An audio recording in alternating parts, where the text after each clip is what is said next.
Hello বন্ধুরা, আমি আজ দেখাবো কিভাবে অনলাইনের মাধ্যমে 2 মিনিটের মধ্যে প্রফেশনালভাবে ফটো এডিটিং করতে পারেন। আপনিও আপনার ফটো এমন সুন্দরভাবে এডিটিং করতে পারেন মাত্র 2 মিনিটের মধ্যে। কোনো অ্যাপের প্রয়োজন হবে না, মাত্র 2 মিনিটের মধ্যে ফটো এডিটিং করতে পারবেন প্রফেশনালভাবে। তো কথা না বাড়িয়ে শুরু করা যাক। তো বন্ধুরা, ভিডিওটি শুরু করার আগে আমার চ্যানেলটি সাবস্ক্রাইব করে পাশে থাকা বেল আইকনটি অন করে দিন, যাতে নতুন কোনো ভিডিও ছাড়ার সাথে সাথে আপনি সর্বপ্রথম নোটিফিকেশন পান। ধন্যবাদ। তো শুরু করা যাক। এমনভাবে ফটো এডিটিংয়ের জন্য কোনো অ্যাপের প্রয়োজন হবে না। অ্যাপ ছাড়াই আপনারা অনলাইনের মাধ্যমে প্রফেশনালভাবে ফটো এডিটিং করতে পারবেন। এর জন্য আপনার ফোনের ক্রোম ব্রাউজারে অথবা গুগলে যেতে হবে। তো আমি গুগলে যাচ্ছি। গুগলে যাওয়ার পর সার্চ দেবেন রিমুভ ইমেজ ব্যাকগ্রাউন্ড, এখানে ক্লিক করবেন। আমি ক্লিক করলাম। তারপর অপশন আসবে আপলোড ইমেজ। এখানে দেখুন কিভাবে এডিটিং করবেন, সব এখানে নিচে দেওয়া আছে, আপনারা চাইলে দেখে নিতে পারেন। এখানে আপলোড ইমেজে ক্লিক করব। এরপর যে ফটোটা এডিটিং করবেন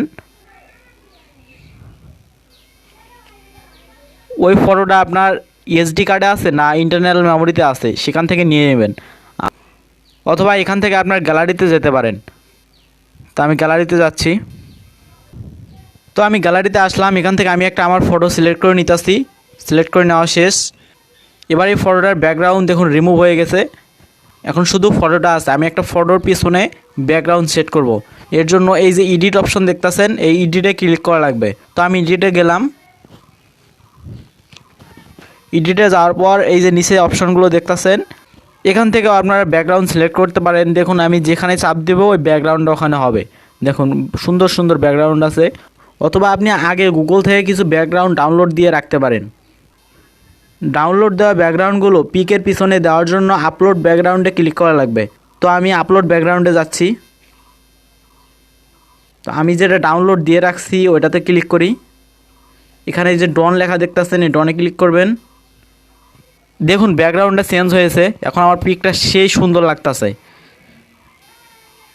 আপনি এটা ডিএসএলআর করতে পারেন। এখানে এই যে অপশনগুলো দেখতেছেন, এই অপশনগুলোর মাধ্যমে ডিএসএলআর করা যায়, একবারে বেশিও করা যায়, কমও করা যায়। আপনি যেরকম নেবেন ঠিক সেই রকম করা যাবে। তা আমি আপনাদের দেখাবো এখন কিভাবে ব্যাকগ্রাউন্ডগুলো ডাউনলোড দিবেন। তার আগে আমি দেখাই কিভাবে এই পিকটা আপনার ফোনে সেভ করবেন। দেখতে পাচ্ছেন এই কর্নারে এই চিহ্নটাতে ক্লিক করবেন। ক্লিক করার পর দেখতে পাবেন ডাউনলোড ইমেজ নামে একটা অপশন আছে, এই অপশানে ক্লিক করবেন। ক্লিক করলাম। এবারে যে নিচে ডাউনলোড লেখা আছে, ডাউনলোড আবার ক্লিক করবেন। তো দেখতে পাচ্ছেন আমার ফটোটা ডাউনলোড হয়ে গেছে, এখানে ওপেন লেখা আছে। আমি ওপেনে ক্লিক করে আপনাদের দেখাই। এই যে দেখুন আমার পুরো ফটোটা চেঞ্জ হয়ে গেছে। আপনারাও এমন সুন্দরভাবে প্রফেশনালভাবে ফটো এডিটিং করতে পারেন এই অনলাইনের মাধ্যমে। তো আমি আপনাদের দেখাবো এখন কিভাবে ব্যাকগ্রাউন্ডগুলো ডাউনলোড দিবেন। তো ব্যাকগ্রাউন্ডগুলো ডাউনলোড দেওয়ার জন্য আপনার ফোনের ক্রোম ব্রাউজারে যেতে হবে। তো আমি ক্রোম ব্রাউজারে যাচ্ছি। এখানে গিয়ে সার্চ দেবেন নিউ স্ন্যাপচ্যাট ব্যাকগ্রাউন্ড ইমেজ। তো ক্রোম ব্রাউজারে যাওয়ার পর সার্চ দেবেন নিউ ব্যাকগ্রাউন্ড ইমেজ। তো আমি সার্চ দিলাম।